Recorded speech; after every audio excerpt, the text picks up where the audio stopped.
அஸ்ஸலாமு அலைக்கும். காலையில் பிள்ளைகளை பள்ளிக்கு அனுப்பிய பிறகு சூரா டவுனில் உள்ள ஏடிஎம் கவுண்டருக்கு சென்றாள். அவளுடைய கணவர் அனுப்பிய பணத்தில் இருந்து வீட்டு செலவுக்கு தேவையான பணத்தை எடுத்து வீட்டிற்கு திரும்புவதற்காக பஸ்ஸுக்காக காத்திருக்கும்போது டவுனில் புதிதாக திறக்கப்பட்ட மரச்சாமான் கடை அவளுடைய கவனத்தை ஈர்த்தது. அடுத்த மாதம் இக்கா ஊருக்கு வருவார், வீட்டில் ஒரு நல்ல கட்டில் வாங்க வேண்டும் என்று இக்காவின் பெரிய ஆசையாக இருந்தது.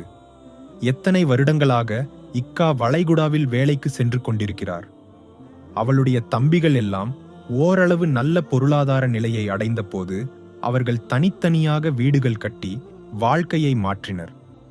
உம்மாவின் உதவியால் கிடைத்த நிலத்தையும் பட்டிகைகளையும் பூச்சிகள் அரித்து காற்றோ மழையோ வந்தால் இடிந்து விழும் நிலையில் இருந்த ஓட்டு வீட்டில் இக்கா ஊருக்கு வரும்போது சுகமாக படுக்க ஒரு புதிய கட்டில் வாங்கலாம் என்று அவள் முடிவு செய்து அந்த புதிய கடையின் படிக்கட்டுகளை ஏறினாள்.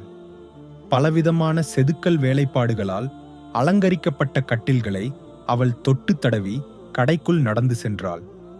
பணக்காரர்கள் ஆடம்பரமான கட்டில்களை பேரம் பேசாமல் வாங்கி செல்வதை அவள் பார்த்து கொண்டிருந்தாள்.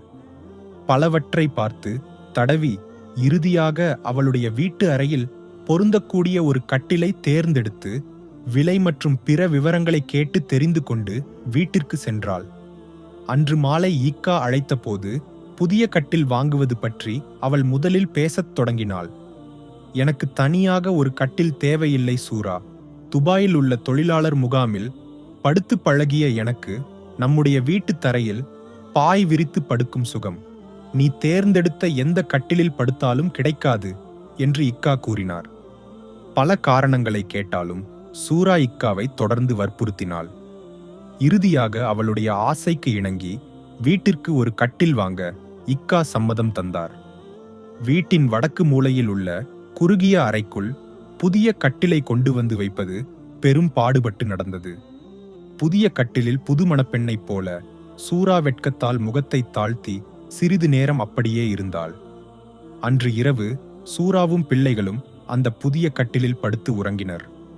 அவளுடைய மூடிய கண்களுக்குள் இரவு முழுவதும் இக்காவின் முகம் மட்டுமே கனவில் தோன்றியது.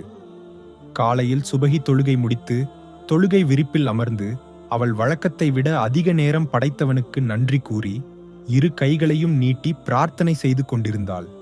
பிள்ளைகளுக்கு இன்று பள்ளி விடுமுறை என்பதால் அவர்களை கூட்டிக் கொண்டு அக்காவின் வீட்டிற்கு செல்லலாம் என்று சூரா முடிவு செய்து வீட்டு வேலைகளை காலையிலேயே முடித்து வைத்தாள். பிள்ளைகளை கூட்டிக் கொண்டு அக்காவின் வீட்டிற்கு செல்ல தயாராக இருக்கும்போது இக்காவின் நெருங்கிய நண்பரான யூனுஸ் வீட்டிற்கு வந்தான். வந்தவுடன் அவன் உம்மாவை பற்றி விசாரித்தான். உம்மா இக்காவின் தம்பியின் வீட்டில் இருப்பதாக சூரா கூறியவுடன் யூனுஸ் உள்ளே அமராமல் திரும்பி செல்ல தயாரானான்.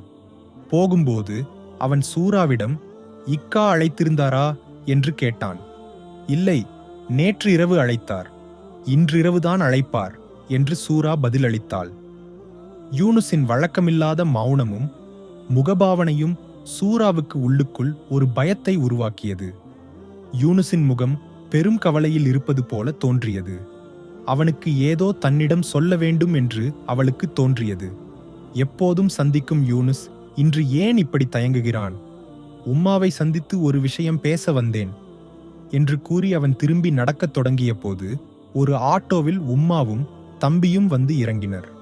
மோளே, என் மகன் சித்தி போயிட்டான் மோளே, நம்மை விட்டு போயிட்டான் மோளே என்று உம்மா கூறி முடிப்பதற்குள் தளர்ந்து விழுந்தார்.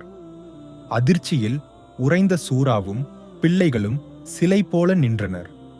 யூனுஸ் தொலைபேசியில் பலருக்கு அழைப்பு விடுத்து பேசிக் கொண்டிருந்தான். தம்பி பிள்ளைகளை மார்போடு அணைத்து கதறி அழுதான். அயலவர்களும் ஊர் மக்களும் சித்திக்கின் வீட்டு முற்றத்தில் கூடினர். கூட்டத்தில் இருந்து யாரோ கூறுவது கேட்டது.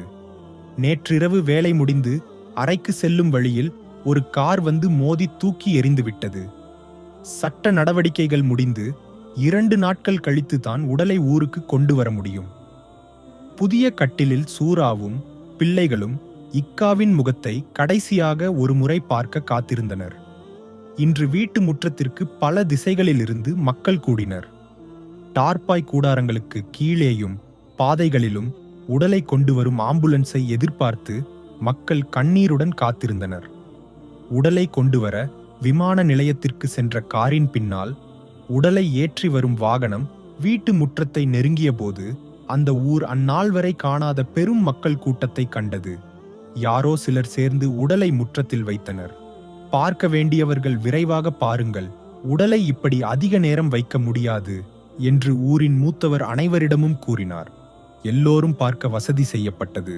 உடலை வீட்டிற்குள் எடுத்து சென்றபோது உம்மாவும் பிள்ளைகளும் கடைசியாக உடலை ஒருமுறை பார்க்கும் காட்சி அங்கு கூடிய அனைவரையும் கண்ணீரில் ஆழ்த்தியது.